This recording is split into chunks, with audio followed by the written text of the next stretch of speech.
Trop de réglementations contradictoires, des entreprises fragilisées sur la scène internationale, une concurrence déloyale au sein de l'Union européenne, Bruxelles est synonyme de contraintes pour les TPE et PME françaises. Pire encore, les chefs d'entreprise ont le sentiment d'une déconnexion entre leur quotidien et les ambitions affichées par les représentants de l'UE.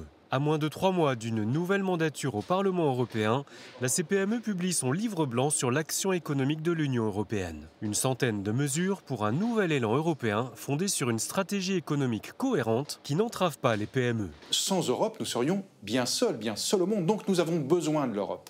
En revanche, nous avons besoin d'une Europe qui colle à la réalité des gens.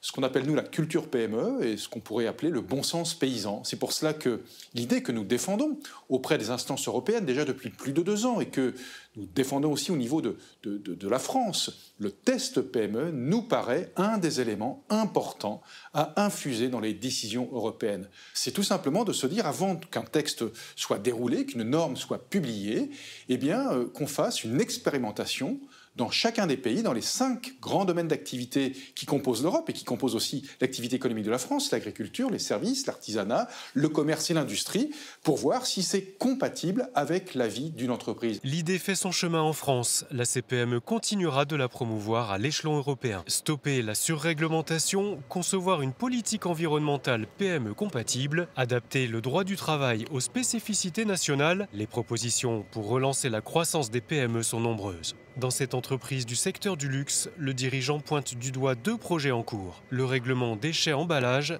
et la directive sur les délais de paiement révisée à 30 jours. Moi, quand j'ai un client en retard, bien évidemment, j'ai du mal à faire face à mes autres échéances. Donc, je dois regarder. J'ai les yeux fixés sur ma trésorerie. Donc, une révision des délais de paiement créerait justement une distorsion de concurrence par rapport au marché étranger.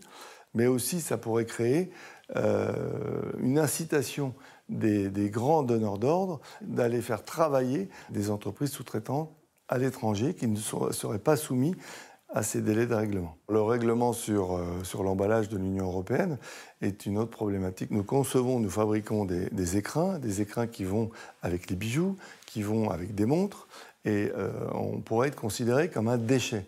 On n'est absolument pas un déchet, puisqu'en fait, cet écrin accompagne la vie du produit dans toute sa durée.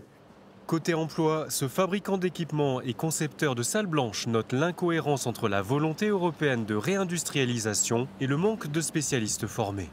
Pour cette dirigeante de PME, Bruxelles doit investir davantage dans la formation initiale et l'apprentissage et proposer un accès plus simple à l'acquisition de compétences. Faciliter la formation, notamment en favorisant la mobilité géographique, en favorisant la reconversion professionnelle notamment. En revanche, il ne faudrait pas que l'on nous rajoute des réglementations contraignantes complémentaires pour les PME, mais au contraire qu'on nous apporte des outils simples et pragmatiques. Dernier axe, l'innovation et la transition numérique où l'Europe peut aider les PME. La méthode préconisée par la Confédération, un soutien pragmatique adapté aux différents territoires, notamment en Outre-mer, et des mesures incitatives qui favorisent les entreprises vertueuses.